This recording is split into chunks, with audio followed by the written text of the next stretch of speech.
as global powers, including China and the EU, call for calm.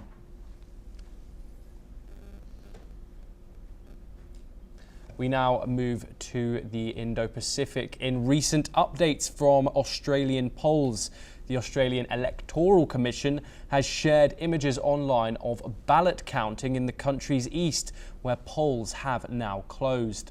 Australia's populous eastern states include the key cities of Sydney, Melbourne and Brisbane, as well as the capital of Canberra. Prime Minister Anthony Albanese hopes to lead Labour to a second straight victory, something no leader has done in over 20 years. A recent YouGov poll puts Labour ahead, but rising living costs and nationwide housing crises are weighing heavily on voters' minds.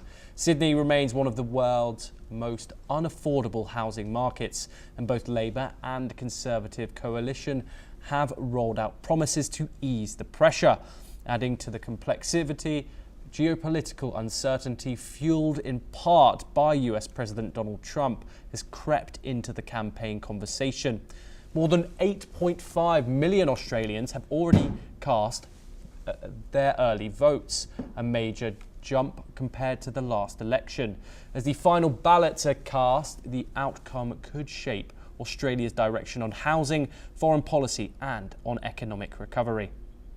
We are joined by our guest today to discuss this further, Professor Matt Qvortrup, Australian National University located in Canberra. Thank you very much for joining us today.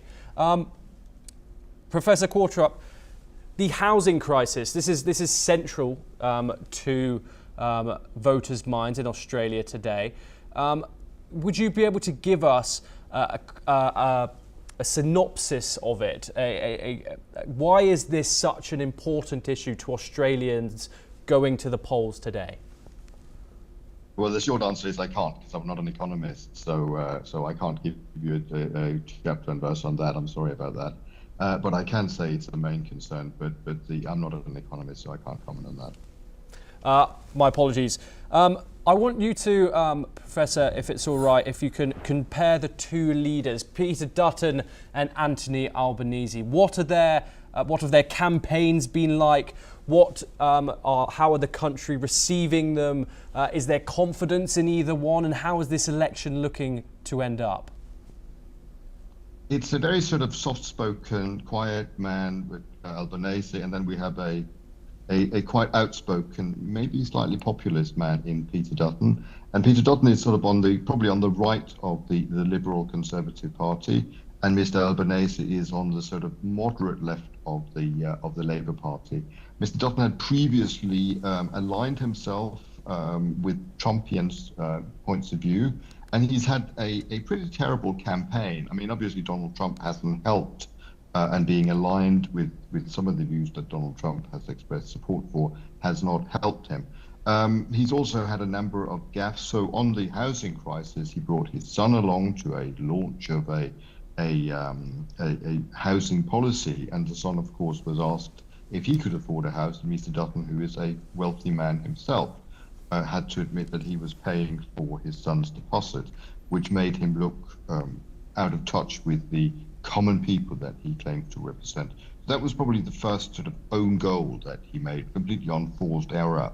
He also had the misfortune of quoting the Indonesian president on a policy of having Russian bases there, which turned out to be a misquote, and the Indonesian president had never said anything like that.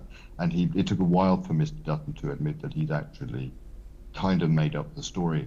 So this, for Mr. Dutton, has been very much a, if you like, sort of Murphy's Law. All the things that can go wrong will go wrong. Whereas Albanese, who was a little bit behind in the poll at first, has been fortunate with the Trump situation. He's been fortunate that people have looked at the economic improvement on economic. There was a rate cut by the central bank not long before the election, which gave a sort of a boost to Labour fortunes.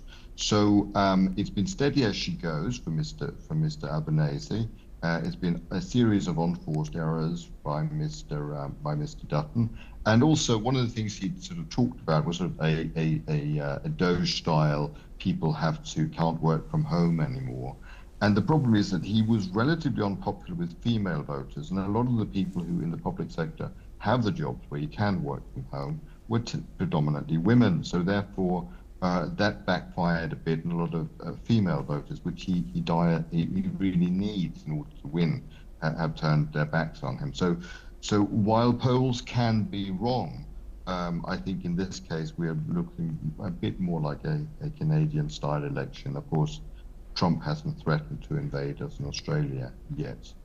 Yes, and Professor Quartrup, that's what I want to focus on finally is Australia's foreign policy. How important is it to Australians, and who are Australians preferring to be Australia's leader on the world stage? What issues is Australia facing in regards to foreign policy?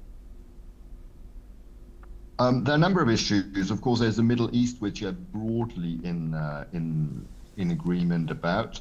There is the relationship to China, and Mr. Dutton's quite hard line on China is probably relatively popular, but people are also pragmatic enough to know that Australia's leading trading partner is China. So I think Australia is not a world power really in any way, shape or form. It's a medium-sized power that has to find a way of I think Mr. Albanese used a surf expression. Sometimes you just have to dive down and wait till the waves have rolled over you before you get up and start surfing again. And that sort of that approach is probably the one that characterizes Australian foreign policy, steady as she goes.